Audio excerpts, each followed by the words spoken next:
2028 ఎన్నికల్లో BJP TDP అలయన్స్ను lead చేసే వ్యక్తి రేవంత్ రెడ్డి. రాసి పెట్టుకోండి, మీ రికార్డు అట్లే పెట్టండి. 100%. ఏ ఉద్దేశంతో మీరు ఈ ప్రెడిక్షన్ ఇస్తున్నారు? నేను అనుకుంటా 1.5 year బిఫోర్ ఆయన దించేస్తారు. ఆయన దించేసినప్పుడు ఆయన కాంగ్రెస్లో ఉండడు. ఆయన తన అనుచరులను మెట్టబెట్టుకొని ఆ రోజు ఫీల్డ్లో ఉన్నది కేసీఆర్, ఇవాళ లేడు కేసీఆర్ ఫీల్డ్లో. ఇద్దరు ప్రెస్టేజ్గానే తీసుకుంటారు. ఇక్కడ పోటీ ఉన్నది 2 పార్టీల మధ్యనే, బీఆర్ఎస్కి కాంగ్రెస్కి.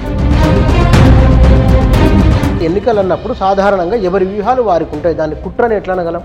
2 పార్టీలు కలిసి ఒకే అభ్యర్థిని గెలిపించడానికి చేసేది కుట్ర అంటారు. ఈ రెండింటి మధ్య చాలా వ్యత్యాసం ఉన్నది. ఒక పార్టీ అభ్యర్థిని గెలిపించడానికి. కానీ నవీన్ యాదవ్ చాలా స్ట్రాంగ్ క్యాండిడేట్ అంటున్నారు. అయితే ఆయనకున్న ప్లస్ పాయింట్స్ అన్నీ ఆయన కాంగ్రెస్ క్యాండిడేట్ వల్ల. నాయకులే ఏం చేయాలో తోచక అట్లా ఉన్నారా? సింగిల్గా ఓన్లీ రేవంత్ రెడ్డి మీద వదిలేసి కూర్చున్నారు అందరూ. ఆయనకు థింక్ ట్యాంక్ లేదు. కవిత ఇంపాక్ట్ ఈసారి జూబ్లీస్ ఎన్నికలు ఎట్లా ఉండవచ్చు? ఆమె నిరుద్యోగుల చుట్టూ తిరుగుతున్నది, ఆనాడు తప్పు జరిగిందని కూడా అంటున్నారు వారు. మరి ఆమె ఎవరికి ప్రచారం చేస్తున్నారు చెప్తే నేను అనాలిసిస్ ఇస్తాను. ఆమెకంటూ క్యాండిడేట్ ఉన్నాడా? ఆమె బీఆర్ఎస్లో ఎమ్మెల్సీ ఉన్నది. ఇంకా స్పీకర్ దగ్గర పోయి నాది రిజిగ్నేషన్ యాక్సెప్ట్ చేయమని కూడా అడగలేదు. నమస్తే. జూబ్లీహిల్స్ ఉప ఎన్నిక, కాంగ్రెస్ ప్రభుత్వం అధికారంలోకి వచ్చి సుమారుగా 2 సంవత్సరాలు. వాస్తవానికి 2 ఏళ్ల పరిపాలన ఎట్లా ఉంది అన్నదానికి, దాని ఫలితాలు ఎట్లున్నదాన్ని కూడా బహుశా ఇది ఒక ఉదాహరణగా నిలబడే అవకాశం లేకపోలేదు. ఈ ఎన్నికను సీరియస్గా తీసుకున్నామని ఏ పార్టీ చెప్పలేదు, బీఆర్ఎస్ చెప్పలేదు, రెఫరెండం అని కాంగ్రెస్ చెప్పలేదు. సరే, ఒక ఉప ఎన్నికలా ఉన్నది అంతే. అయినప్పటికీ ప్రజల అభిప్రాయం ఏమిటో, ప్రజలు ఏం ఆలోచన చేస్తున్నారో, ఈ ప్రభుత్వ పనితీరు పట్ల ఎట్లా ఉన్నారో అన్నదానికి డెఫినెట్గా ఒక ఉదాహరణగా నిలబడే అవకాశం అయితే ఉన్నది. మరి ఈ ఉప ఎన్నిక ఏ అంశాలకు రిప్లికగా ఉండబోతున్నది? ఈ సర్వేలు, చాలా సర్వేలు వస్తున్నాయి, మళ్ళీ ప్రారంభం నిన్న నుంచి స్టార్ట్ అయిన సర్వేలు. ఈ సర్వేలలో ఎవరికి అనుకూలంగా ఉంది, ఎందువల్ల ఉంది, ఏమిటి తెలుసుకుని మన దగ్గర సామాజిక రాజకీయ ఆర్థిక రంగాల నిపుణులు వి ప్రకాష్ గారు ఉన్నారు. వారితో మాట్లాడదాం. సార్ నమస్కారం. నమస్తే కూర్చోన్న. జూబ్లీహిల్స్ ఉప ఎన్నిక ఇది పెద్ద హీట్ జనరేట్ చేసి లేకపోతే సంచలనాలు ఏం లేవు, చాలా స్తబ్దుగానే ఉన్నది. అయినప్పటికీ ఈ ఉప ఎన్నికను ప్రభావితం చేసే అంశాలు ఏమేమి ఉండొచ్చు? అంటే ఇప్పుడు స్తబ్దుగా కనిపిస్తున్నది, ఇంకొక 2-3 రోజుల తర్వాత వేడెక్కుతుంది. నాకు తెలిసి బహుశా ఏ ఉప ఎన్నికకు లేనంత ప్రాధాన్యత, అంటే మనకు గతంలో హుజురాబాద్, మునుగోడు, ఈ రెండింటితో ఈక్వల్గా జూబ్లీహిల్స్ ఉప ఎన్నిక జరగబోతున్నది. మీరు ఎక్స్పెక్ట్ చేసిన దానికి కొంచెం భిన్నంగానే మాట్లాడుతుంది. ఎందుకంటే చాలా హీట్ జనరేట్ చేస్తుంది. ఆ రోజు ఫీల్డ్లో ఉన్నది కేసీఆర్, ఇవాళ లేడు కేసీఆర్ ఫీల్డ్లో. కాదు, ఇదేంటంటే ఇది ఒక టెస్ట్. 2 ఏళ్ళ అంటే వాళ్ళు ఎవరు కూడా అనకపోవచ్చు రెఫరెండం అని. కాబట్టి ఇది ఒక టెస్ట్. అది ఇద్దరికి కూడా, ఇద్దరు ప్రెస్టేజ్గానే తీసుకుంటారు. ఇక్కడ పోటీ ఉన్నది 2 పార్టీల మధ్యనే, బీఆర్ఎస్కి కాంగ్రెస్కి. ఈ సిట్టింగ్ సీట్కు బీఆర్ఎస్ది కాబట్టి, సిట్టింగ్ సీట్ కాబట్టి ఒక ప్రాధాన్యత ఉంటుంది వాళ్ళకు. డెఫినెట్గా మన సిట్టింగ్ సీట్ను మనం కాపాడుకోవాలనేది.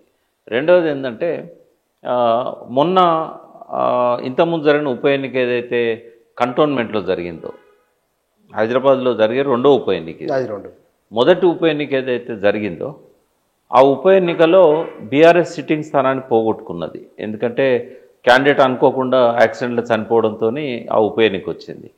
అయితే బీజేపీ కాంగ్రెస్ చేసిన కాన్స్పిరసీ వల్ల ఆ ఎన్నిక బీఆర్ఎస్ కాపాడుకోలేకపోయింది ఆ సిట్టింగ్ సీట్ని. కాబట్టి ఆ రకంగా చూసినా కూడా బీఆర్ఎస్కి ఇది ఒక ప్రెస్టేజ్. కాన్స్పిరసీ అన్నప్పుడు, ఎన్నికలు అన్నప్పుడు సాధారణంగా ఎవరి వ్యూహాలు వారికి ఉంటాయి, దాన్ని కుట్రని ఎట్లా అనగలం? వ్యూహాలు అంటే ఒక పార్టీ తనకు తను గెలవడానికి చేసేది వ్యూహం అంటారు. 2 పార్టీలు కలిసి ఒకే అభ్యర్థిని గెలిపించడానికి చేసేది కుట్ర అంటారు.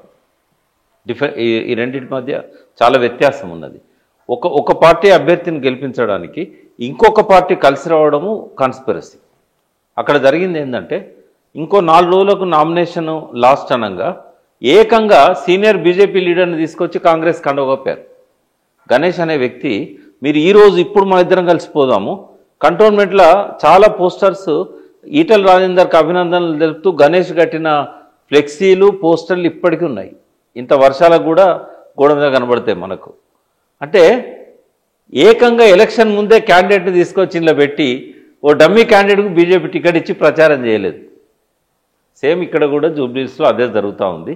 బట్ ఇక్కడ ఏంటంటే కాంగ్రెస్ క్యాండిడేట్కే బీజేపీ సపోర్ట్ చేస్తున్నది పరోక్షంగా. ప్రత్యక్షంగా మాత్రం ఓ అభ్యర్థిని పెట్టారు, ఓ ఇంతకుముందు పోటీ చేసిన అభ్యర్థిని పెట్టారు. ఆ అభ్యర్థిని డిసైడ్ చేయడానికి కూడా లాస్ట్ మినిట్ దాకా వాళ్ళు వెనక ముందు ఆడారు. ఇంకో డమ్మీ క్యాండిడేట్ పెడదామా, ఈయన పెడదామా అంటే ఇక్కడ ఏంటంటే ఇద్దరి స్ట్రాటజీ టీఆర్ఎస్ను గెలవకుండా ఆపడం, అది వాళ్ళకి చాలా అవసరం. అందుకని వాళ్ళిద్దరు కూడా ప్రెస్టేజ్గా తీసుకున్నారు. ఇంకా 2-3 విషయాలు చెప్తాను. బీఆర్ఎస్కు కాంగ్రెస్కి ఎందుకు ప్రెస్టేజ్ అయింది? నిన్న మీరు చూశారు, నిన్న మీటింగ్ అంతా కూడా మినిస్టర్స్తోని, తర్వాత వీళ్ళందరితో సీఎం జూమ్లో మాట్లాడింది, ఈరోజు క్యాబినెట్లో మాట్లాడబోతున్నది. మెయిన్ ఏంటంటే మీనాక్షి నటరాజన్ గారు 70-75 మందితోని జూమ్ మీటింగ్ కండక్ట్ చేసింది జూబ్లీహిల్స్ ఎన్నిక గురించి. చాలా ప్రెస్టేజ్గా తీసుకోబోతున్నారు వాళ్ళు. ఎందుకు అంటే దీనికోసము లోకల్ బాడీస్ ఎన్నికలను పోస్ట్పోన్ చేశారు. ఇప్పుడు ఆయన రేవంత్ రెడ్డి గారు అన్నది ఏంటంటే పేపర్లో వచ్చిన దాని ప్రకారం, మీడియా కథనాల ప్రకారం దీని ఎన్నిక రిజల్ట్ను బట్టి మనము లోకల్ బాడీస్ తర్వాత పోదామని చెప్పాడట. పోకూడదు అసలు, ఎందుకంటే ఎలక్షన్ నోటిఫికేషన్ను కోర్టు స్టే చేయాలి, హైకోర్టు చేయదు. జనరల్గా ఎలక్షన్ ప్రాసెస్ స్టార్ట్ అయినాక చేయదు. ఒక రోజు అంతా నామినేషన్లు తీసుకున్నారు, 2వ రోజు కూడా తీసుకున్నారు. కోర్టు ఏమన్నదంటే నేను ఎలక్షన్ నోటిఫికేషన్ స్టే చేయలేదు, నేను రిజర్వేషన్ జీవోను స్టే చేశాను. ఈ జీవో అమల్లోకి రాదు అనుకుంటే ఐసీస్గా పాత జీవో ప్రకారం పోవచ్చు. బట్ ఎలక్షన్ కమిషన్ ఏం చేసింది? గవర్నమెంట్కి రాసింది మళ్ళీ రిజర్వేషన్ డిక్లేర్ చేయమని. అక్కడ స్టేల్మేట్ వచ్చింది. అది చేయకూడదు, లీగల్గా మాత్రం చేయకూడదు. బట్ ఈయన మెల్లగా చేద్దాం మనము ఈ రిజల్ట్ను బట్టి అన్నాడు. మూడోది, అసెంబ్లీలో స్పీకర్ కూడా ఎన్నికల పిటిషన్ ఏదైతే డిస్క్వాలిఫికేషన్ ఆఫ్ ఎమ్మెల్యేది బీఆర్ఎస్ వాళ్ళు ఫైల్ చేశారో ఆ పిటిషన్ను కావాలని చెప్పి ప్రొలాంగ్ చేస్తున్నాడు. మళ్ళీ 24వ తారీఖు పెట్టాడు, రేపు. ఇవాళ 23 కదా, రేపు పెట్టాడు. ఏంటంటే విచారణ పేరుతో కాలయాపన చేసి ఒకవేళ కనుక జూబ్లీహిల్స్ గెలిచారనుకో, అప్పుడేంటంటే వాళ్ళని డిస్క్వాలిఫై చేసినా, వాళ్ళ దగ్గర వాళ్ళు రిజైన్ చేసినా మళ్ళీ కాంగ్రెస్ క్యాండిడేట్లకు గెలిచే అవకాశం ఉంటుంది అనేది ఒక నమ్మకం. పక్కనే ఖైరతాబాద్ ఉంది డిస్క్వాలిఫై కాబోయే క్యాండిడేట్. బ్రహ్మదేవుడు కూడా ఆపలేడు ఆయన డిస్క్వాలిఫై కాకుండా. ఎందుకంటే ఎలక్షన్ కమిషన్ దగ్గరనే బీఫామ్ ఉంది, కాంగ్రెస్ నుంచి వేసింది. ఒక బీఆర్ఎస్ ఎమ్మెల్యే కాంగ్రెస్ నుంచి వేసిన బీఫామ్ ఎలక్షన్ కమిషన్ రికార్డులో ఉంది ఎంపీగా. అంటే ఆయన ఎవరు ఆపలేరు కదా. మరి జూబ్లీహిల్స్ ఇంపాక్ట్ దాని మీద ఉంటుందా, ఉండదా? అంటే లోకల్ బాడీస్ మీద ఉంటుంది, డిస్క్వాలిఫికేషన్ మీద ఉంటుంది, స్పీకర్ డిసిషన్ మీద ఉంటుంది, వాళ్ళ రిజిగ్నేషన్స్ మీద ఉంటుంది, మళ్ళీ వచ్చే ఉప ఎన్నికల మీద ఉంటుంది. అంటే ఒక రకంగా 2 పార్టీలకు కూడా అత్యంత ప్రెస్టేజియస్ ఎన్నిక ఇది. వేడి పుడుతుంది, కొద్ది రోజులు చూడండి మీరు, 2-3 డేస్లో వేడి అందుకుంటుంది. తర్వాత 3 నెలల నుంచి బీఆర్ఎస్ క్యాడర్ ప్రతి డివిజన్లో ప్రతి బూత్ దగ్గర అపాయింట్ అయిన్లు తిరుగుతున్నారు. వాళ్ళ రిపోర్ట్స్ అన్ని పేపర్లలో వస్తున్నాయి. అంటే గతంలో ఉన్న మంత్రులు కావచ్చు, ఎమ్మెల్యేలు కావచ్చు, మాజీ ఎమ్మెల్యేలు కావచ్చు, ఎంపీలు కావచ్చు, రాజ్యసభ సభ్యులు కావచ్చు, 3 నెలల నుంచి తిరుగుతున్నారు వాళ్ళు. 3 నెలల కింద క్యాండిడేట్ని డిక్లేర్ చేశారు. ఎలక్షన్ క్యాంపెయిన్ 3 నెలల కింద స్టార్ట్ అయింది, నోటిఫికేషన్ రాకముందు. బట్ కాంగ్రెస్ కదలిక లేదు. డిసైడ్ చేయడానికే చాలా టైం తీసుకున్నారు. లాస్ట్ మినిట్లో నవీన్ యాదవ్ డిసైడ్ చేశారు, అజారుద్దీన్ను తప్పేయడానికి ప్రయత్నం చేశారు. కానీ నవీన్ యాదవ్ చాలా స్ట్రాంగ్ క్యాండిడేట్ అంటున్నారు.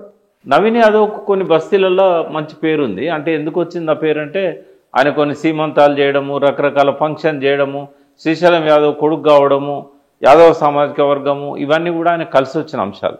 బట్ యూసుఫ్ కూడా రైబంద్ నగర్ ఏరియాలో నేను అడిగినంత వరకు అంటే అంత ఎక్స్పెక్ట్ చేసినంత ఏం లేదు. అంటే అందరు అనుకున్నారు ఆ బస్తీలన్నీ కూడా కొంచెం బాగా శ్రీశైలం యాదవ్కు అనుకూలంగా ఉంటాయని. కానీ ఇక్కడ లోకల్ బాడీస్ ఎన్నికలు జరిగినప్పుడు, మున్సిపల్ ఎన్నికలు జరిగినప్పుడు వార్డులల్లో, డివిజన్లల్లో క్యాండిడేట్ ఇంపార్టెన్స్ ఉంటుంది. ఇక్కడ ఏంటంటే క్యాండిడేట్ కంటే కూడా పార్టీకి ఇంపార్టెన్స్ ఉంటుంది ఎమ్మెల్యే ఎలక్షన్స్లలో. అయితే ఆయనకున్న ప్లస్ పాయింట్స్ అన్నీ ఆయన కాంగ్రెస్ క్యాండిడేట్ వల్ల కావడం వల్ల కొంత మైనస్ అవుతున్నది. ఉదాహరణకు ఈ 2 సంవత్సరాల కాంగ్రెస్ పాలన చూసినట్టయితే యాదవులు కూడా హ్యాపీగా లేరు. ఎందుకు లేరంటే కొన్ని దాదాపు 1,00,000కు పైన అప్లికేషన్స్ పెండింగ్ ఉన్నట్టున్నాయి. ఏది గొర్రెల కోసం వీళ్ళు అప్లై చేసినాయి తెలంగాణ జిల్లాలలో. వాళ్ళకు ఒకవేళ కేసీఆర్ ఉండుంటే మాకు అప్పటిలాగానే ఆ గొర్రెలు వచ్చేటివి కదా ఒక్కొక్క కుటుంబానికి. అప్పుడు పెండింగ్లో ఉన్నాయి, షార్ట్ లిస్ట్ అయినాయి, వాళ్ళు డబ్బులు కట్టినాయి. 15,000 దాకా పెండింగ్ ఉన్నాయి. ఇంకా చాలా అప్లికేషన్స్ పెండింగ్ ఉన్నాయి డబ్బులు కట్టనివి. అంటే వాళ్ళు మార్జిన్ మనీ కడితే వాళ్ళకు సబ్సిడీ వస్తుంది అన్నట్టు. అంటే ఇవన్నీ యాదవులలో కొంత నిరాశను నిస్పృహను కలిగించినాయి. ఇప్పుడు ఇక్కడ ఉన్న యాదవ కుటుంబాలు ఉంటాయి, ఓటర్స్ ఉంటారు. ఇప్పుడు దాదాపుగా బీసీలలో మెజారిటీ మనకేంటంటే మున్నూరు కాపు ఉన్నారు ఏది ఈ నియోజకవర్గంలో.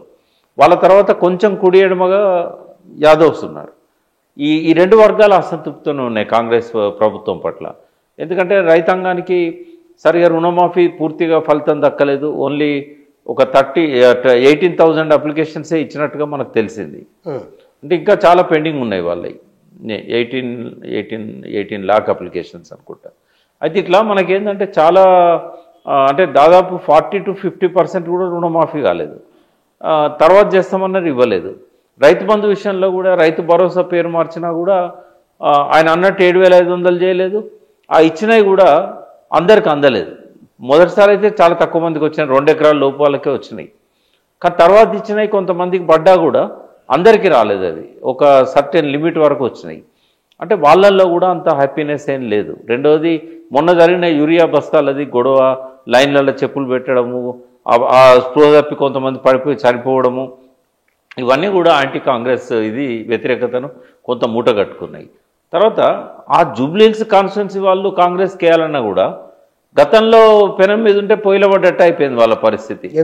ఎందుకంటే ఇప్పుడు మొత్తం మళ్ళీ డ్రైనేజ్ సమస్యలు మొదలైనవి. లో లయింగ్ ఏరియాస్లో వాటర్ అప్పుడేంటంటే స్ట్రాటజిక్ నాలా డెవలప్మెంట్ ప్రోగ్రామ్ అని పెట్టి కొంతవరకు టీఆర్ఎస్ వాటిని ఆ ప్రభుత్వంలో కొంతవరకు వరదను అరికట్టడానికి కొన్ని చర్యలు తీసుకున్నారు. అవి ఏంటంటే పెరిఫెరీలు ఎక్కడైతే వాటర్ బాగా వచ్చినాయో, నిజాంపేట కానీ ఇట్లాంటి ఏరియాలో. జూబ్లీహిల్స్ ఏరియాలో మాత్రం సమస్యలు పెరిగినాయి బాగా. ఎందుకు అనంటే ఈ మధ్య కాలంలో ఊహించనంత వర్షపాతం ఉంది, గతంలో ఎప్పుడు లేనంత. వాటి వల్ల ఏమైంది, ఆ నాలా సరిగా లేకపోవడము, అన్ని జామ్ కావడము, వాటిని చేయడానికి జిహెచ్ఎంసీ దగ్గర డబ్బులు లేకపోవడము, స్పెషల్ డ్రైవ్ తీసుకోకపోవడం వల్ల లో లయింగ్ ఏరియాస్, ఇప్పుడు మనం మాట్లాడుకుంటున్నది కూడా జూబ్లీహిల్స్ కాన్స్టిట్యున్సీ కానుంచే ఉంటుంది. ఇప్పుడు ఇక్కడ నుంచి మొదలు పెడితే మనకు కృష్ణానగర్, ఇందిరానగర్, తర్వాత ఎల్లారెడ్డిగూడ, బోరబండ దాకా మధ్యలో ఉన్న బస్తీలు అన్నీ కూడా వర్షం పడదంటే వాటర్ లాగింగ్ ఉంటుంది. దానివల్ల డెంగ్యూ ఫీవర్ ఎక్కువ వస్తున్నది. బస్తీ దవాఖానలల్లో మందులు కొనడానికి డబ్బులు లేక, డాక్టర్ సరిగా రాక అవన్నీ కూడా కుంటుపడ్డాయి, మూలపడ్డాయి. నిన్ననే బీఆర్ఎస్ అగ్రనేతలు ఎవరైతే ఉన్నారో కేటీఆర్, హరీష్ రావు గారు బస్తీ దవాఖానలో విజిట్ పెట్టుకున్నప్పుడు అక్కడున్న డొల్లతనం అంతా బయటపడ్డది. అంటే ఇవన్నీ చూసినప్పుడు ఏంటంటే తర్వాత రోడ్స్, ఇప్పుడు పెద్ద ప్రోగ్రామ్ అనౌన్స్ చేసిండు రేవంత్ రెడ్డి జూబ్లీహిల్స్ కాన్స్టిట్యున్సీలో. ఏది జూబ్లీహిల్స్ చెక్ పోస్ట్ దగ్గర ఫ్లైఓవర్స్ కానీ, అండర్ పాస్లు కానీ 826 కోట్లతోని అనౌన్స్ చేసి అడ్మినిస్ట్రేటివ్ శాంక్షన్ ఇచ్చిండు. కానీ ఈ రోజు వరకు తట్టేడు మను చేయలేదు, ₹1 రిలీజ్ చేయలేదు. ఏ రకమైన ముందంజ అనేది ఆ రోడ్ల విషయంలో లేదు. తర్వాత ట్యాంకర్స్ ఇవాళ హైదరాబాద్ సిటీలో పర్ మంత్ 2 లక్షల ట్యాంకర్స్ అవసరమవుతున్నాయి. మళ్ళీ సమ్మర్లో మ్యారేజెస్ ఎక్కువ ఉంటాయి, ఫంక్షన్స్ ఎక్కువ ఉంటాయి. జూబ్లీహిల్స్ ఏరియాలనే దాదాపు ఒక 20-25 వేల ట్యాంకర్స్ ప్రతి నెల అవసరమవుతున్నాయి. అంటే వీళ్ళు ఇవాళ డబ్బులు కడితే 4-5 రోజుల వరకు ఈ వానకాలంలో కూడా, వానకాలంలో కొంత తక్కువ ఉన్నాయి. బట్ అంటే డ్రింకింగ్ వాటర్ వానకాలంలో ఎక్కడి నుంచి వస్తుంది? బంజారాహిల్స్లో బోర్లు పడాయి కదా, మొత్తం గుట్టలే కదా, మరి ఎక్కడి నుంచి వస్తాయి? ట్యాంకర్స్ అని ఉండాలి, ప్రభుత్వం నల్లాలని ఉండాలి. మరి ఫంక్షన్లు ఉన్నప్పుడు ఎక్కడి నుంచి చేసుకోవాలి వాళ్ళు? ట్యాంకర్స్ బుక్ చేసుకోవాలి కదా. వర్షాకాలం కూడా అంటే ఈ 2 ఏళ్ల కాలంలో ఈ ప్రభుత్వాన్ని మైనస్లు తప్ప ఇంకా ప్లస్ అనేది లేనే లేదని మీరు చెప్పండి. ఏదైనా ప్లస్ ఉంటే మీరు చెప్పండి, నేను కౌంటర్ చేస్తా దాన్ని. మీరు చెప్పండి, ఏదైనా మీ దృష్టికి వచ్చిందా ప్లస్ అనేది? సన్న బియ్యం ఉంటుంది. అయితే ఇందిరమ్మ ఇల్లు ఇవ్వలేదు. వాస్తవంగా ఏంటంటే అది కూడా నేను మర్చిపోయినా, మళ్ళీ మీరు గుర్తు చేశారు. వాస్తవంగా కేసీఆర్ గారు హైదరాబాద్ సిటీలో అప్పుడు ఆయన 1,00,000 ఇళ్ళని మొదలు అన్నాడు. తర్వాత 2 లక్షల ఇళ్ళు కూడా చేస్తా అని చెప్పాడు. అంటే ఫస్ట్ ఫేజ్, సెకండ్ ఫేజ్లో మాత్రం 5-5 వేలు ఇళ్ళు ఇచ్చారు ప్రతి కాన్స్టిట్యున్సీలో, అంతే హైదరాబాద్ సిటీలో ఉన్న కాన్స్టిట్యున్సీలలో. ఈ థర్డ్ ఫేజు, ఫోర్త్ ఫేజ్, ఈ 2 ఆగిపోయినాయి. ఇవి ఇప్పుడు షెడ్యూల్ అయినాయి. అయితే వీటిలల్లో 5,000 ఇండ్లు పోయిన సంవత్సరమే ఇవ్వలేదు జూబ్లీహిల్స్ ఏరియాలో. ఇప్పుడు ఇంకొక 5,000 ఇండ్లు ఇప్పుడు ఇవ్వాలి, అవి కూడా ఇవ్వలేదు. కట్టినవి ఉన్నాయి అవును, చాలా ఉన్నాయి కట్టినవి ఉన్నా కూడా రేవంత్ రెడ్డి ప్రభుత్వం వాళ్ళకి ఇవ్వట్లేదు. ఈ 5,000 షార్ట్ లిస్ట్ అయినాయి తెలుసా మీకు? ఎవరికి వాళ్ళు మాకు ఇల్లు అలాట్ అయిందని పండుగలు చేసుకున్నారు, దావతులు చేసుకున్నారు. అది కోపం రాదా? అది కోపం ఉంటుందా ఉండదా? తర్వాత ఇంకోటి కూడా చెప్తున్నా, దళిత బంధుల దాదాపు 15,000 20,000 అప్లికేషన్లు జూబ్లీహిల్స్ నుంచి పెండింగ్ ఉన్నాయి. జూబ్లీహిల్స్ బస్తీలలో ఉన్న దళితులంతా అప్లై చేశారు. అది వేలు. ఎందుకంటే irrespective of their status, government employee కూడా ఇస్తా అన్నాడు కదా. అంటే ఈ లెక్కన ప్రత్యక్షంగా ఎట్లా లెక్కేసుకున్నా 40,000 ఓట్లు ఎస్సీలవే ఒక ఆశతో ఉన్నట్లు, ఆ లెక్కన నెగిటివ్ ఆశతో ఉన్నట్టు మరి మీ అంచనా? అవును, ఎందుకంటే ప్రతి కుటుంబం అప్లై చేసింది. తర్వాత అందులో చాలా షార్ట్ లిస్ట్ అయినాయి. కేసీఆర్ గవర్నమెంట్ ఉన్నప్పుడు షార్ట్ లిస్ట్ చేశారు. వాళ్ళు ఏమనుకుంటారు, మాకు 10 లక్షల అకౌంట్లో పడాలనుకుంటారు కదా. దాని గురించి సోయి లేదు అసలు. ఇప్పుడు అది ఉన్నదా, ఆ స్కీమ్ పోయిందా ఏమీ తెలియదు. కొంతమందికి వచ్చే వాళ్ళు బాగుపడ్రి, వాళ్ళు రకరకాల వెహికల్స్ కొనుక్కుండ్రి, దుకాణాలు పెట్టుకుండ్రి. వాళ్ళని చూస్తే వీళ్ళకి ఏమనిపిస్తుంది?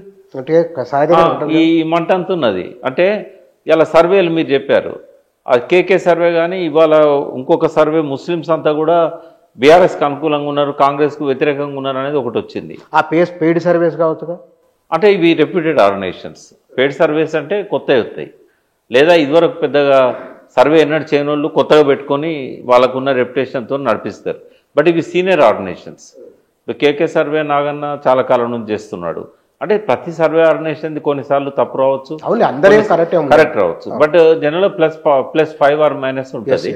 అయితే నాగన్న సర్వే చాలాసార్లు కరెక్ట్ అయింది. పోయినసారి ఎలక్షన్లో కొంచెం ఫెయిల్ అయినా కూడా అంతకుముందు కరెక్ట్ అయింది. జాగ్రత్తగా పడతారు కదా, ఇదివరకు మనం ఫెయిల్ అయినాం, మంచిగా చేయాలి, శాంపిల్స్ ఎక్కువ తీసుకుంటారు. తర్వాత ఈరోజు ఒక సర్వే వచ్చింది ముస్లిం ఓటర్స్ మనోభావాల గురించి. ఆ సర్వే ఆర్గనైజేషన్ చాలా రెప్యూటెడ్ ఆర్గనైజేషన్, చాలా కాలం నుంచి ఉన్నది. అది చాలాసార్లు వాళ్ళది రెప్యూటెడ్ ఆర్గనైజేషన్గా వాళ్ళ కీర్తి ప్రతిష్టలు దక్కినాయి. వాళ్ళు చెప్పింది ఏంటంటే ఆశ్చర్యకరంగా ఉంది. ఈరోజు వచ్చిన సర్వే జనరల్గా ఏమనుకుంటానంటే గెలుపు ఓటములను మైనారిటీ ఓట్లు తారుమారు చేస్తాయి జూబ్లీహిల్స్ అని అనుకుంటున్నారు, ఒక టాక్. ఇవాళ చూస్తే ఏంటంటే వాళ్ళు ముస్లింలల్లో కొన్ని వేల మందిని సర్వే చేశారు, 6,000 పైన శాంపిల్స్ తీసుకున్నారు ఒక చిన్న కాన్స్టిట్యున్సీలో. అన్ని ఏజ్ల వాళ్ళని చేశారు, అన్ని ప్రొఫెషన్ల వాళ్ళని చేశారు, ఇళ్లలో పోయి చేశారు, హౌస్ వైఫ్స్ని కూడా చేశారు. ఈ సర్వే కొంత క్రెడిబిలిటీ ఉంది. ఆ క్రెడిబిలిటీ ప్రకారం ఏంటంటే 70% పైన యాంటీ కాంగ్రెస్ ఉన్నాయి.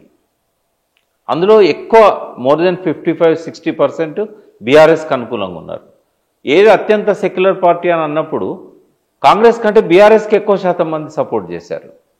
తర్వాత అత్యంత అవినీతిపరమైన పార్టీ ఏది అని అన్నప్పుడు ఎంఐఎం పేరు పెట్టారు 31% మంది. అయ్యో, ఎంఐఎం 31% అని పెట్టారు. కాంగ్రెస్కి 20% పైన 27% అట్లా పెట్టారు. తర్వాత బీఆర్ఎస్ దగ్గరికి వచ్చేసరికి 10% అని పెట్టారు. అత్యంత అవినీతి పార్టీ ఏది అని చెప్పినప్పుడు బీజేపీది వాళ్ళది కూడా వాళ్ళది ఎక్కువ ఉన్నట్టుంది అన్నిటికంటే. ఎందుకంటే జనరల్ ముస్లిమ్స్కు బీజేపీ మీద కోపం ఉంటుంది కదా. హైయెస్ట్ బీజేపీకి ఇచ్చారు, ఎంఐఎంకి ఇచ్చారు. బీజేపీ నెక్స్ట్ ఎంఐఎం ఫస్ట్ ఉన్నట్టుంది, బీజేపీ సెకండ్ ఉంది. అరే ఎందుకు అలా బహుశా అభిప్రాయం ఎందుకు అట్లా వచ్చిండో? అంటే మజ్లిస్లో ఏమైందంటే అంటే ఏ మాట కావాలో చెప్పుకోవాలి, నాకు ఓవైసీ గారి ఫ్రెండే కానీ గత యంగ్ జనరేషన్ ఏదైతే ఉన్నదో వాళ్ళు ఎందుకో ఎంఐఎం నాయకత్వాన్ని తప్పుపడుతున్నారు. మొన్నటిసారి కూడా మీకు 2 అసెంబ్లీ సీట్లల్లో లాస్ట్ మినిట్ దాకా కౌంటింగ్ జరిగింది, గెలవడానికి చాలా కష్టపడ్డారు. 7 సీట్లు వచ్చినా కూడా 2 చాలా కష్టమైంది వాళ్ళకి. యంగ్ జనరేషన్ ఓటర్స్ని అట్రాక్ట్ చేయడంలో కొంత మజ్లిస్ ఫెయిల్ అవుతున్నది. అందులో ప్రధానంగా ఏంటంటే ఆస్తులు వాళ్ళు సంపాదించుకుంటున్నారు, మాకేం వస్తున్నది, ఎవరు అధికారంలో ఉంటే వాళ్ళకు అనుకూలంగా ఎంఐఎం నాయకత్వం ఉంటుంది. పోనీ మా బతుకులు ఏమైనా తెల్లారుతున్నాయా?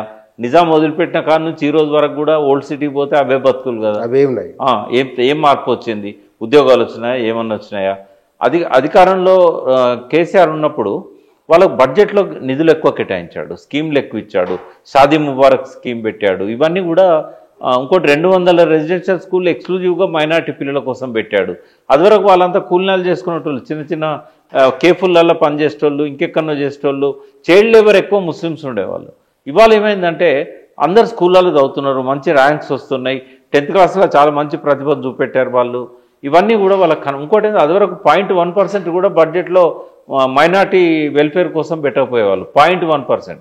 కేసీఆర్ 2006లో సచార్ కమిటీ రిపోర్ట్ వచ్చినప్పుడు మేము అందరం కూడా ఇందిరా పార్క్ ముందు ధర్నా చేసినాం. ఆ తర్వాత ఆయన మైండ్లో పడిపోయింది అది. సుధీర్ కమిషన్ అని అపాయింట్ చేశాడు గవర్నమెంట్లోకి రాగానే. చేసి కొన్ని సూచనలను ఆయన అమలు చేశాడు. బడ్జెట్లో కూడా వాళ్ళ కన్సిడరబుల్ అమౌంట్ ఎన్నడూ కూడా అంటే మొత్తం 57 ఏళ్లలో హైదరాబాద్ తెలంగాణ ముస్లింలకు ఎంత బడ్జెట్ కేటాయించారో అంత బడ్జెట్ ఆయన 5 ఇయర్స్లోనే కేటాయించాడు. వా ఇవన్నీ కూడా వాళ్ళకి ఏంటంటే కొంత కేసీఆర్ ఉన్నప్పుడు మనకు అన్ని మంచిగా అందినాయి. ఇంకా ఆశ్చర్యకరం ఏం తెలుసా, 2 సంవత్సరాల నుంచి కళ్యాణ లక్ష్మి చెక్కులు, షాదీ ముబారక్ చెక్కులు ఇవ్వలేదు జూబ్లీహిల్స్ కాన్స్టిట్యున్సీలో కూడా. ఇప్పుడు ఇంతసేపు మీరు మాట్లాడినంతసేపు వాళ్లకు ప్రశ్నలు లేదా హఠాల్స్ కొంత నిర్లక్ష్యమా ఏదో, దీన్ని వారికి విజన్ లేకపోవడం అనాలనా, లేకపోతే అధికార యంత్రాంగం వాళ్ళకి ఎప్పటికప్పుడు కదిలించలేకపోతుంది అనుకోవాలనా, నాయకులే ఏం చేయాలో తోచక అట్లా ఉన్నారా? ఇప్పుడు సింగిల్గా ఓన్లీ రేవంత్ రెడ్డి మీద వదిలేసి కూర్చున్నారు అందరూ. ఆయనకు థింక్ ట్యాంక్ లేదు. ఆయన పెట్టుకున్న అడ్వైజర్స్ రీహాబిలిటేషన్ కోసం పెట్టుకున్నాడు. ఆయనకు అడ్వైజ్ ఇవ్వగలిగేంత స్థాయి ఉన్న వాళ్ళు కూడా అక్కడ లేరు. ఉన్నా కూడా వాళ్ళు ఇవ్వాలనుకోవట్లేదు. తర్వాత మినిస్టర్లంతా సీనియర్లు. ఈయన ఫెయిల్యూర్ని ఎంజాయ్ చేస్తున్నారు వాళ్ళు. ఈయన మీద కంప్లైంట్స్ ఇవ్వడానికి సిద్ధపడ్డారు. అఫీషియల్స్లలో నాన్ కోఆపరేషన్ అది. ఇవాళనే మనం పేపర్లో చూసాం, రిజ్వీ గారికి జూపల్లి కృష్ణారావుకి మధ్య కోల్డ్ వార్ ఇప్పుడు బహిరంగ వార్ అయిపోయింది. ఆయన వీఆర్ఎస్కి అప్లై చేశాడు. ఆయన వదిలేయద్దు వీఆర్ఎస్ అని చెప్పేసి మళ్ళీ మంత్రి గారు అప్లికేషన్ పెట్టుకున్నారు సిఎస్ దగ్గర. ఆయన ఇచ్చిన హామీలు ఏవి కూడా అమలు జరగడం లేదు అని చెప్పేసి సంతకాలు పెట్టినా కూడా ఇంప్లిమెంట్ చేయట్లేదు. నాకు రాకుండా నేరుగా ఫైల్స్ అన్ని ముఖ్యమంత్రికి పోతున్నాయి. అంటే ముఖ్యమంత్రి యొక్క డామినేషన్ అనేది మంత్రులను హర్ట్ చేస్తూ ఉంది. వాళ్ళందరూ they are waiting for his failures. మరి అటువంటిప్పుడు ఇంకా నేను ఒకటి అడుగుతూ కూర్చున్నా, 15,000 కళ్యాణ లక్ష్మి చెక్కులు పెండింగ్ ఉన్నాయి. షాదీ ముబారక్ కూడా దాదాపు ఈక్వల్ నంబర్ షాదీ ముబారక్ కూడా పెండింగ్ ఉన్నాయి. ఇప్పుడు వాళ్ళు అప్లికేషన్ పెట్టుకొని ఈ 2 ఇయర్స్ కాలంలో నోటిఫికేషన్ రాకముందు అవన్నీ క్లియర్ చేయాలి కదా, చేయలేదు. మరి అదివరకు ఎందుకు పెండింగ్ ఉన్నాయి అంటే కాంగ్రెస్ ఎమ్మెల్యే కాదు కదా గోపీనాథ్. కాంగ్రెస్ ఎమ్మెల్యేల కాడ ఫాస్ట్గా చెక్కులు వచ్చినాయి. తర్వాత మీరు సీఎం రిలీఫ్ ఫండ్, ఇప్పుడు సీఎం రిలీఫ్ ఫండ్ కూడా ఈయన వచ్చిన కాడ నుంచి ఈ టీఆర్ఎస్ ఎమ్మెల్యేలు బీఆర్ఎస్ ఎమ్మెల్యేలు నా కాన్స్టిట్యున్సీలలో సీఎం రిలీఫ్ ఫండ్ కూడా ఇవ్వలేదు. అదివరకు 1000 ఇచ్చారు. బస్తీ దవాఖానాలు కొత్తవి ఒకటి ఓపెన్ చేయలేదు. అదివరకు చేసినాయి తప్ప, కేసీఆర్ గారు ఉన్నప్పుడు పెట్టినాయి తప్ప. మరి ఎందుకు వేయాలి జూబ్లీ ఓటర్స్ కాంగ్రెస్కి? ఒకటి. రెండవది, ఇవాళ నిరుద్యోగులు అర్బన్లో చాలామంది ఉన్నారు జూబ్లీహిల్స్ కాన్స్టిట్యున్సీలో కూడా. ఆస్మా అని ఒక మైనార్టీ నిరుద్యోగుల సంఘం నాయకురాలు, ఆమె నామినేషన్ ఇచ్చింది. గతంలో టీఆర్ఎస్కు ఓడించాలని చెప్పేసి నిరుద్యోగులంతా బస్సులు వేసుకొని ఎట్లవేన్లో ఇవాళ జూబ్లీహిల్స్లో క్యాంపెయిన్ చేస్తున్నారు. తర్వాత ఒక రైతు ఇబ్రాహీంపట్నం ఆ ప్రాంతం నుంచి మా ఫార్మాసిటీ తీసుకున్నాడు, మాకు భూములు ఇస్తలేడని చెప్పేసి, రిటర్న్ ఇస్తలేడని చెప్పేసి, రియల్ ఎస్టేట్ ఎట్లా చేస్తాడని చెప్పి నిరసనగా ఆయన వచ్చి నామినేషన్ వేసిండు.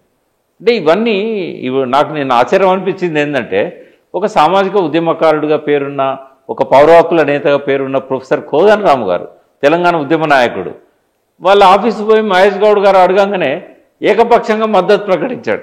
అవసరమా? ఇప్పుడు ఏం చూసి కాంగ్రెస్ కోటేయమని అడుగుతాడు కోదండరామ్?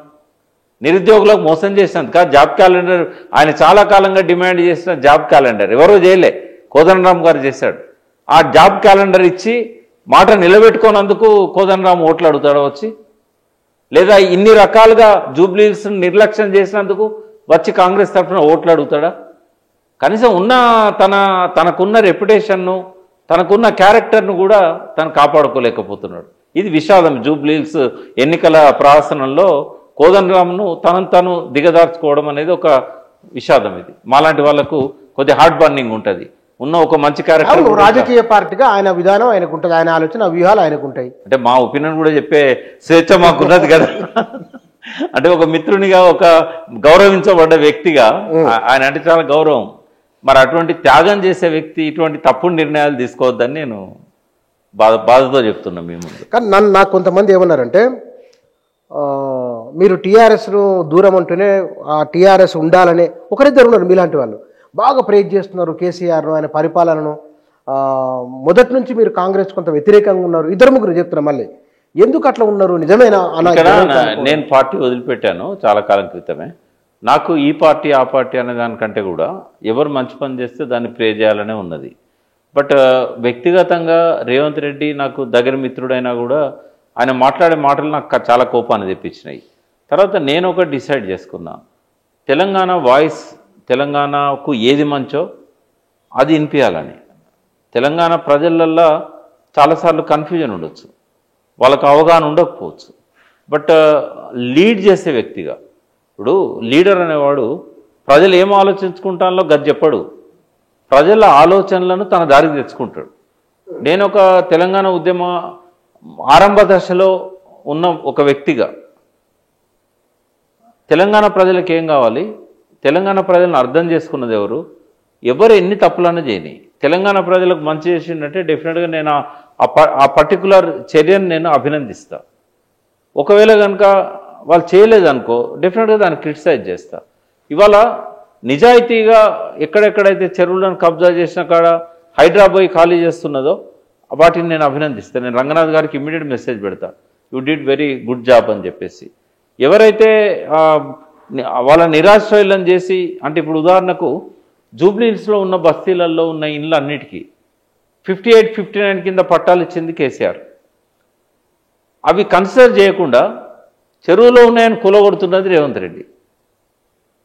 ఇప్పుడు నేను కాంగ్రెస్ దిక్కు మాట్లాడన్నా, బీఆర్ఎస్ దిక్కు మాట్లాడన్నా. రెండవది, ఎంతో కొంత లాస్ట్ 10 yearsలో కొంత మేలు జరిగింది. ఈ షాదీ ముబారక్ కావచ్చు, కళ్యాణ లక్ష్మి కావచ్చు, లేదా ఇట్లాంటివన్నీ కూడా. అవి డిమాండ్ చేయడంలో కాంగ్రెస్ 2 సంవత్సరాలు ఇయ్యనందుకు నేను ఎట్లా కాంగ్రెస్ని అప్రిషియేట్ చేస్తా? మూసే ఆడలేదు చూడలేదు, అందరినీ ఖాళీ చేయించేసి ఎక్కడికో పంపించేసిండు. ఏం తొందర వచ్చింది? అది కేసీఆర్ ఎందుకు చేయలేకపోయాడు? ఆ ప్లాన్ కేసీఆర్ ఇచ్చింది. రేవంత్ రెడ్డి వాళ్ళ ఏదైతే మూసీకి ఒక హద్దులను నిర్ణయించింది ఎవరు? కేసీఆర్ గవర్నమెంట్. 1921 నాటికే హద్దులను నిర్ణయించారు. ఆ హద్దుల లోపల ఉన్న వాళ్ళను ఎవిక్ట్ చేయాలనుకుంటే ఆయన 3 సంవత్సరాల టైం ఉండే, 2 సంవత్సరాల పైన.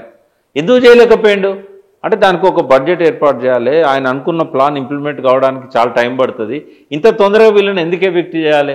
టైం వచ్చినప్పుడు వాళ్ళని కన్విన్స్ చేసి పంపిద్దాం. ఈయన ఏం లేదు అందరిని ఎలగొట్టేసినాయి. అంటే ఇప్పుడు బస్తీలలో ఉన్న వాళ్ళ మనోభావాలు వాళ్ళకు జరుగుతున్న అన్యాయాల మీదనే ఉండవు. మాలాంటి వాళ్ళని ఇట్లా గోసపుచ్చుకుంటాడు కదా అనేది ఉంటుందా ఉండదా? సార్, ఇక్కడ కవిత ఇంపాక్ట్ ఈసారి జూబ్లీస్ ఎన్నికలు ఎట్లా ఉండవచ్చు? ఆమె నిరుద్యోగుల చుట్టూ తిరుగుతున్నది, ఆనాడు తప్పు జరిగిందని కూడా అంటున్నారు వారు. మరి ఎట్లుంటుంది అంటే ఇప్పుడు ఆమె ఎవరికి ప్రచారం చేస్తున్నది? నేను జనరల్గా ఏ నాయకుడినైనా ఫాలో అవుతా కానీ ఆమె ఫాలో కాను. ఆమె ఎవరికి ప్రచారం చేస్తున్నది చెప్తే నేను అనాలిసిస్ ఇస్తా. ఆమెకంటూ క్యాండిడేట్ ఉన్నాడా?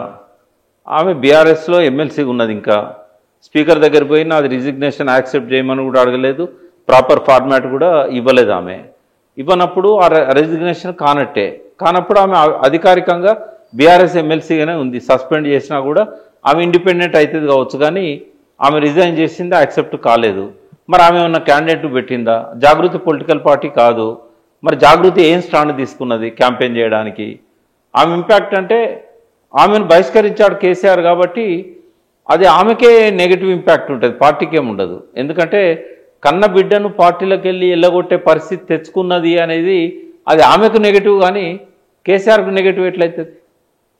అంటే ఎంత ఓపిక పట్టిండు పెద్ద మనిషి, అయినా కూడా ఈమె తెలుసుకోలేకపోయింది. అనారోగ్యంతో ఉన్న వ్యక్తికి ఆమె బాసటగా ఉండాల్సిన పరిస్థితుల్లో రాజకీయ తగాదాల వల్ల దూరమైందనే ఫీలింగ్ ఉంటుంది కదా ఆమెకు. అదివరకు ఆమె మీద ఉన్న కేసు, దాని మీద ప్రచారం, వాస్తవంగా ఏంటంటే ఒక కేసులో చట్టం దాన్ని తీర్పు చెప్పేదాకా అందరూ నిర్దోషులుగానే పరిగణించబడతారు. బట్ జనంలో అట్లా లేదు కదా. జనం ఏంటంటే ఆరోపణ అయ్యంగానే నమ్మే పరిస్థితి ఉన్నది. సోషల్ మీడియా ప్రభావం కావచ్చు, ఇంకోటి కావచ్చు. ఏదేమైనా కూడా బీఆర్ఎస్కు పెద్దగా నెగటివ్ లేదు, పాజిటివ్ లేదు ఆమె విషయంలో. ఆమె బయటికి పోయింది కాబట్టి ఏదో ఆమెను వదిలించుకున్నారు అనే ఒక పెద్ద వచ్చేది కూడా లేదు వాళ్ళకి. పోయింది కదా అనే సానుభూతి కూడా ఏం లేదు. ఆమె పెద్ద ఇక్కడ మెయిన్గా మనల్ని జూబ్లీహిల్స్ ఎన్నికలను ప్రభావితం చేసేది ఒకటి మైనార్టీస్ ఓట్లు, రెండోది బీజేపీ ఎంతవరకు పోటీలో నిలబడుతుంది అనేది. ఇక్కడ బీజేపీ ఏమవుతుందంటే అది మళ్ళీ కంటోన్మెంట్లో ప్లే చేసిన గేమే ఇక్కడ ప్లే చేస్తున్నది. అంటే ఎట్లా వాళ్ళు గెలవరు. బీజేపీ స్టాండ్ ఎట్లుంటుందంటే ఎక్కడైనా భారతదేశ వ్యాప్తంగా వాళ్ళ క్యాండిడేట్ గెలవడు దరిదాపుల్లో కూడా లేడనుకున్నప్పుడు వాళ్ళ ప్రధాన శత్రువును ఓడించే కార్యక్రమం తీసుకుంటారు వాళ్ళు. అయితే సైలెంట్గా ఉంటారు, లేకుంటే పరోక్ష మద్దతు ఇస్తారు షోపుటప్ చేస్తూ, లేకుంటే ఇక ఏదో ఒక మేరకు ఏంటంటే శత్రువును ఓడించాలి. ఇప్పుడు ఇక్కడ ఏమైంది, కాంగ్రెస్కు బీజేపీకి ఇద్దరికి టీఆర్ఎస్ శత్రువు. బీజేపీ 3rd ప్లేస్లో 4th ప్లేస్లో ఉంది మజ్లిస్తో కంపేర్ చేసినప్పుడు. 4th ప్లేస్లో ఉన్న వాళ్ళైతే 1st ప్లేస్కు రాలేరు కదా. కాబట్టి కామన్ ఎనిమీ ఎవరు? బీఆర్ఎస్. బీఆర్ఎస్ను ఓడించాలంటే ఓట్లు చీలకూడదు, కాంగ్రెస్కు యాంటీ ఇన్కంబెన్సీ ఓటు చీలకూడదు. గతంలో అధికారంలో బీఆర్ఎస్ ఉంది కాబట్టి ఇప్పుడు అధికారంలోకి రేవంత్ రెడ్డి వచ్చాడు. బట్ బీఆర్ఎస్కు మళ్ళీ ఎట్టి పరిస్థితుల్లో పోవద్దు. ఎందుకు? వాళ్ళకు ఒక స్ట్రాటజీ ఉంది. వాళ్ళకేం స్ట్రాటజీ ఉంది? నెక్స్ట్ అధికారంలోకి రావాలనుకుంటాను వాళ్ళు. ఎవరు? బీజేపీ. నెక్స్ట్ అధికారంలోకి రావాలనుకున్నప్పుడు వాళ్ళ మెయిన్ ఎనిమీ కాంగ్రెస్ కాదు, బీఆర్ఎస్ అవుతుంది. ఎందుకు అంటే మల్లికార్జున ఖర్గే గారు నిన్న మాట్లాడిన మాటలు చూసినట్టయితే, అంతకుముందు జూపల్లి కృష్ణారావు గారు మాట్లాడింది, రేవంత్ రెడ్డి తన మిత్రుల దగ్గర పంచుకున్నాయి, ఇవన్నీ మీడియాలో వచ్చినాయి. మళ్ళీ అయితే మనం గెలిచేది లేదు. దండుకునేంత దండుకుందామని ఒక వర్గం ఆలోచిస్తూ ఉన్నది. మనం అనవసరంగా తప్పు చేసాం ఆయన పెట్టని జాతీయ అధ్యక్షుడు అనుకుంటున్నాడు. దాని ఖండన కూడా రాలేగా. మరి మల్లికార్జున ఖర్గే గారు ఇట్లా అన్నారని అన్ని పేపర్లో వచ్చింది. మరి ఆయన అక్కడి నుంచి ఖండించాలి కానీ అట్లా అనలేదని. ఖండించినప్పుడు ఏమవుతుంది? ఆయన అన్నది నిజం అవుతుంది. నాకు ఇంకొక సమాచారం తెలుసు. 2 సంవత్సరాలకి, 1 సంవత్సరం పైన అవుతుంది, అంటే 2024 ఏప్రిల్ ఆ ప్రాంతంలో ఒక ఐఏఎస్ అధికారి, తెలంగాణకు సంబంధించిన వ్యక్తి దిగ్విజయ్ సింగ్ను కలిసినప్పుడు ఆయన మాట అన్నాడు, మీరన్నా చెప్పకపోయినా మీ పార్టీ సీఎంఏ కదా, ఇవన్నీ రాంగ్ డిసిషన్లు తీసుకుంటా అంటే ఇట్లా పోతున్నాడు అంటే, ఆయన ఉల్టా క్వశ్చన్ ఏమేసిండంటే, మీరు ఆ రాష్ట్రానికి సంబంధించిన ఐఏఎస్ ఆఫీసర్ కదా, మీరు మాతో ఉన్నాడు ఆయన అని అన్నాడు దిగ్విజయ్ సింగ్. మేము అనుకోవట్లేదు మాతో ఉన్నట్టు, మాతో ఉన్నాడా అని అన్నాడు. నిన్న మల్లికార్జున ఖర్గే గారు దాన్ని కన్ఫర్మ్ చేశారు. నేను ఇప్పుడు ఒకటి జోస్యం చెప్తా, ఇదివరకు కూడా చెప్పిన మీకు గుర్తున్నదో లేదో. 2028 ఎన్నికల్లో బీజేపీ టీడీపీ అలయన్స్ను లీడ్ చేసే వ్యక్తి రేవంత్ రెడ్డి. రాసి పెట్టుకోండి, మీ రికార్డు అట్లే పెట్టండి. 100%. ఏ ఉద్దేశంతో మీరు ఈ ప్రిడిక్షన్ ఇస్తున్నారు? నేను అనుకుంటా 1.5 year బిఫోర్ ఆయన దించేస్తారు. ఆయన దించేసినప్పుడు ఆయన కాంగ్రెస్లో ఉండడు. ఇక ఆయన తన అనుచరులను వెంటబెట్టుకొని మళ్ళీ టీడీపీని స్ట్రెంథెన్ చేస్తాడు. ఎందుకంటే ఆయన మానసికంగా టీడీపీలో ఉన్నాడు, భౌతికంగా కాంగ్రెస్లో ఉన్నాడు. ఇక్కడ ఈవెన్ పాలనలో కూడా చంద్రబాబు నాయుడు ఒక డిఫాక్టో మెంటర్గా పనిచేస్తున్నాడు ఆయనకి. పాలనలో కూడా కృష్ణా నది నీళ్ళు ఎడిపోవాలి, గోదావరి నది నీళ్ళు ఎప్పుడు వదలాలి, అన్ని విషయాలలో కూడా మొత్తము క్షణక్షణము ఆయన చెప్తే తప్ప ఇక్కడ నీళ్ళు వదలరు.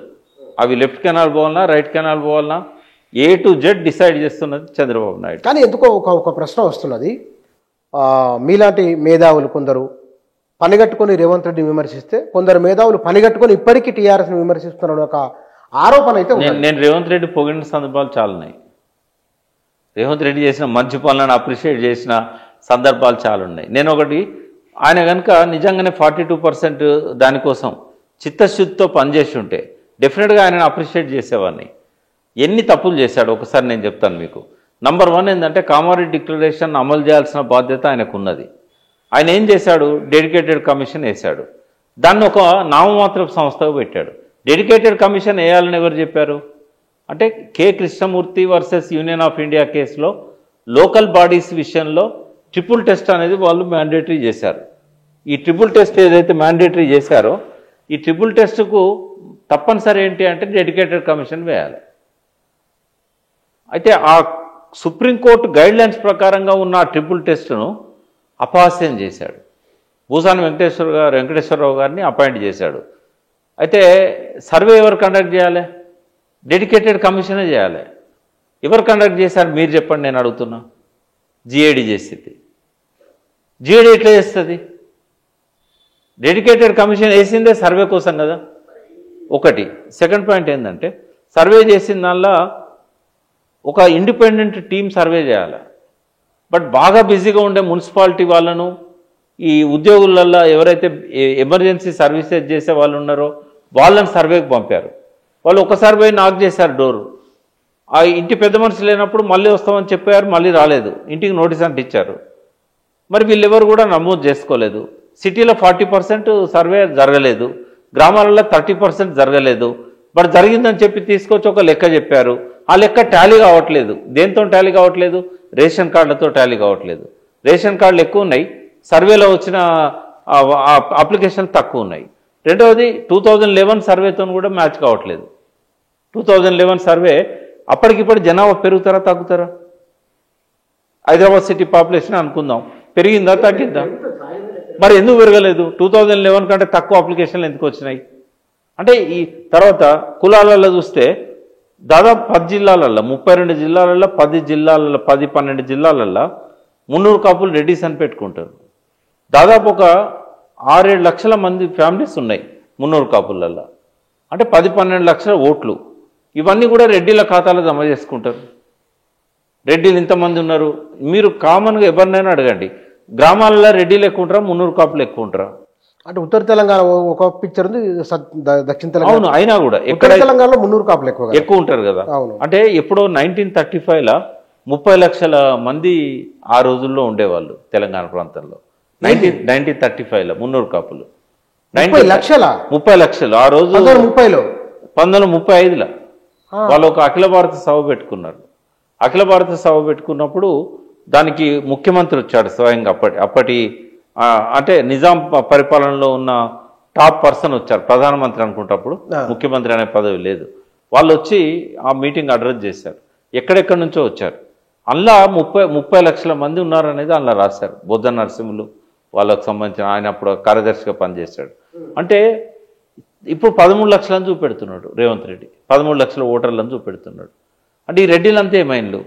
ఇప్పుడు ఇంకోటి, డెడికేటెడ్ కమిషన్ వేసిన తర్వాత సరే సర్వే వాళ్ళు చేయకపోయినా సర్వే వీళ్ళ ఎంపరికల్ డాటా, అంటే ఏ జెడ్పీటీసీ పరిధి లోపల టెరిటోరియల్ కాన్స్టిట్యున్సీ కదా జెడ్పీ అనేది, ఒక మండలం.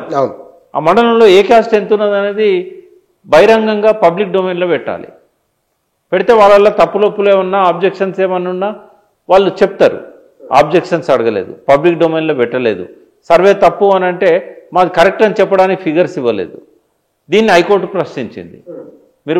మీరు ఫస్ట్ డెడికేటెడ్ కమిషన్ వేశారు, సర్వే చేసినామని చెప్తున్నారు, పబ్లిక్ ఆబ్జెక్షన్ తీసుకున్నారా? మీరు పబ్లిక్ డొమైన్లో పెట్టారా?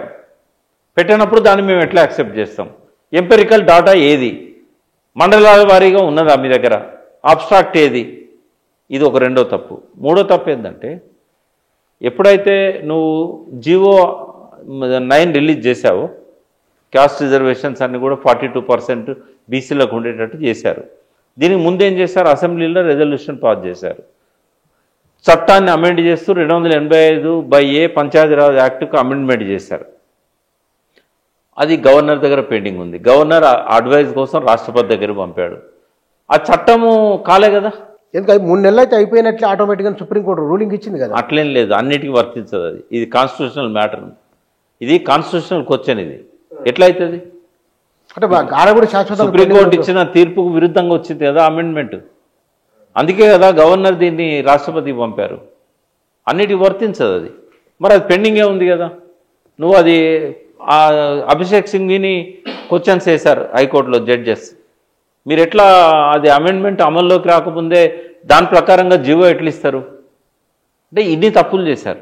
నిజంగా నేను ఏమంటున్నా, ఒకవేళ కనుక రేవంత్ రెడ్డి 42% ప్రాపర్ పద్ధతిలో పోయి జంతర్ మంతర్ దగ్గర ధర్నా చేయకుండా అఖిలపక్షాన్ని తీసుకుపోయి మోడీ గారిని కలిసి తనకున్న చంద్రబాబు స్నేహాన్ని ఉపయోగించుకొని, ఎందుకంటే చంద్రబాబు చేతిలో మోడీ ఉన్నాడు కాబట్టి ఇప్పుడు ఖచ్చితంగా ఆయన చేయించుంటే ఇవాళ మేమందరం పోయి అన్ని పార్టీలను కలిసి రిక్వెస్ట్ చేసేవాళ్ళం. ఆ బీసీ క్యాండిడేట్ను మీరు కాంగ్రెస్ పెట్టింది, వాళ్ళు 42% ఇచ్చారు కాబట్టి, చట్టంలో కూడా అది అమలైంది కాబట్టి మీరు క్యాండిడేట్లను పెట్టకండి, యునానిమస్ గెలిపించండి అని చెప్పేటోళ్ళం. అంటే ఒక మంచి పని చేయడానికి కూడా ఆయన ప్రయత్నం చేయలేదు. ప్రాపర్ పద్ధతిలో పోకుండా బీసీలను నవ్వులపాలు చేశాడు, బీసీలలో నవ్వులపాలు అయ్యాడు. కొంతమందిని తన దిక్కు పెట్టుకొని పూలు చల్లించుకున్నాడు తనేదో జీవో తేంగానే. ఇది అమలు కాదని మేము చెప్తానే ఉన్నాం. అంటే బీసీలతోని గేమ్స్ ఆడుతున్నాడు రేవంత్. ఇప్పుడు ఈ జూబ్లీహిల్స్ ఎన్నికల ఇంపాక్ట్ ఉంటుందా? అరే ఉండదా, ఎందుకు ఉండదు? ఇప్పుడు బట్టబయలు అయిపోయింది కదా. ఇప్పుడు ఎవరెవరైతే జాజుల శ్రీనివాస్ గౌడ్ కానీ కవిత కానీ వీళ్ళందరూ అప్పుడు బాగా అప్రిషియేట్ చేశారు కదా, మరి వాళ్ళే కదా ఇవాళ రివోల్ట్ అయింది, వాళ్ళే ధర్నాలు చేస్తాను కదా, మన బంధు పిలుపులో వాళ్ళంతా పాల్గొన్నారు కదా. సరే, మీ దగ్గర సర్వే రిపోర్ట్లు ఉన్నాయి, పేపర్లు కూడా వచ్చినాయి ఇవాళ. బహుశా మొత్తం ఆ నియోజకవర్గంలో ఉన్న ఓట్లలో ఎవరికి ఎంత పర్సెంటేజ్ రావచ్చు అని అంటే సర్వేలలో more than 50% one side BRS క్యాండిడేట్కి వస్తుంది. More than 50%. మీరు ఏ సర్వే తీసుకున్నా, ఈ 2 సర్వేలే కాదు, ఈ మధ్యకాలంలో చాలా మీడియా సంస్థలు కూడా సర్వే చేశాయి. ఎందులో చూసినా కూడా గెలుపు మాత్రం బీఆర్ఎస్ దనే వచ్చింది. ఈ 2 సర్వేలలో 50% కంటే ఎక్కువ అని చూపెట్టారు. 2.5 లక్షలలో 1,10,000 చిల్లర ఓట్లు టీఆర్ఎస్కే. అంటే ఇంకోటి, ఇప్పుడు ముస్లిమ్స్ 1 lakh ఓట్స్ ఉన్నాయని అంటున్నారు, మరి అజారుద్దీన్కు 45,000 పడ్డాయి. అంటే ముస్లిం క్యాండిడేట్ అయి ఉన్నా కూడా ఏట్లేదు అట్లేం లేదు, ఏదో వాళ్ళ అనుభవంలోకి వెళ్ళి చూస్తున్నారు కదా. కాబట్టి ఇవన్నీ కూడా చూసినప్పుడు చూద్దాం, వేచి చూద్దాం ఎవరు గెలుస్తారనేది వేచి చూద్దాం. కానీ ట్రెండ్ మాత్రం ఇప్పుడు బీఆర్ఎస్కి అనుకూలంగా కనబడతా ఉంది. కాంగ్రెస్ ఏదైతున్నదో వాళ్ళు చేయాల్సినంత కాన్సన్ట్రేషన్ చేయలేదు. ఏమన్నా నాకు ఇంకొక అభిప్రాయం కూడా ఉంది, నవీన్ యాదవ్ కానీ శ్రీశైలం యాదవ్ కానీ వాళ్ళకున్న వ్యక్తిగత పలుకుబడితోనే ఆ ఓట్లు రావాలి తప్ప కాంగ్రెస్ను ముందు పెట్టుకుంటే మాత్రం ఆ ఓట్లు కూడా రావు. వాళ్ళు ఏవైతే ఇప్పటిదాకా వాళ్ళు ఆ కాన్స్టిట్యున్సీలలో వాళ్ళకున్న ఫాలోయింగ్ కావచ్చు, వాళ్ళకున్న అనుచరులు కావచ్చు, వాళ్ళు చేసిన మంచి పనులు కావచ్చు, వాటి వల్ల రావాల్సిందే తప్ప పార్టీని ముందు పెట్టుకుంటే ఆ మాత్రం కూడా రావు. ఇప్పుడు వీళ్ళు నిజంగానే ఆ కాన్స్టిట్యున్సీలలో కాంగ్రెస్ మంత్రులను కాంగ్రెస్ ఎమ్మెల్యేలను తీసుకొని పోయిననుకో, వచ్చేది కూడా రాకుండా పోతుంది. అంటే ఈ జూబ్లీహిల్స్ ఉప ఎన్నిక, రాబోయే లోకల్ బాడీ ఎన్నికలు రాబోయే రోజుల్లో ప్రభుత్వ పనితీరును ప్రభావితం చేసే ఫలితంగా ఉండబోతున్నదా? అంటే జనరల్గా జనం ఏమనుకుంటారంటే, ఇప్పుడు కాంగ్రెస్ ఓడిపోయింది అనుకో, డెఫినెట్గా వీళ్ళ పర్ఫార్మెన్స్ బాగాలేదు అంటే బయట ఆల్రెడీ ఒక ప్రచారం అవుతున్నది. కాంగ్రెస్ జాతీయ అధ్యక్షుని దగ్గర నుంచి వార్డు మెంబర్ దాకా, ఈవెన్ కాంగ్రెస్ పార్టీ వాళ్ళే. ఇప్పుడు మీకు ఏ మంత్రితో మీరు బుచ్చన, మీరు సీనియర్ జర్నలిస్టు, మీరు తెలియని మంత్రి లేడు, మీకు అందరితో సంబంధాలున్నాయి. మీరు పోయి గిల్లి చూడండి ఎట్లున్నది అని, ఆఫ్ ది రికార్డ్ ఇద్దరి మధ్యలోనే ప్రతి ఒక్కరూ వాళ్ళు బయటికి ఎక్స్పోజ్ అవుతున్నారు స్నేహితుల దగ్గర. మరి అటువంటి పరిస్థితి ఉన్నప్పుడు ఒకవేళ కాంగ్రెస్ గెలిస్తే అది వండర్ అవుతుంది తప్ప, అది సహజంగా అందరి ఆలోచనలలో ఉన్నది ఏంటంటే పర్ఫార్మెన్స్ బాగాలేదు, ఓడిపోతుంది అనేది ఒక పబ్లిక్ ఒపీనియన్ అయితే బయట స్ప్రెడ్ అవుతున్నది. వండర్ జరుగుతుంది అనుకుంటారు, వండర్కి భిన్నంగా జరుగుతుంది. ప్రజల చరిత్ర నిర్మాతలు, అదేదో ప్రజలకే వదిలేద్దాం. నా అనాలిసిస్ నేను చేశాను. Right sir, thank you sir. Jubilee Hills ఉప ఎన్నిక, ఆ ఎన్నికను ప్రభావితం బహుశా చేయవచ్చు అనే అంశాలతో పాటు ఈ గడిచిన 2 ఏళ్ల కాలంలో అధికార విపక్షాల పనితీరును సహజంగానే ప్రజలు ఎట్లా పోల్చి చూసుకున్నారు అనే విషయం ఒకటి.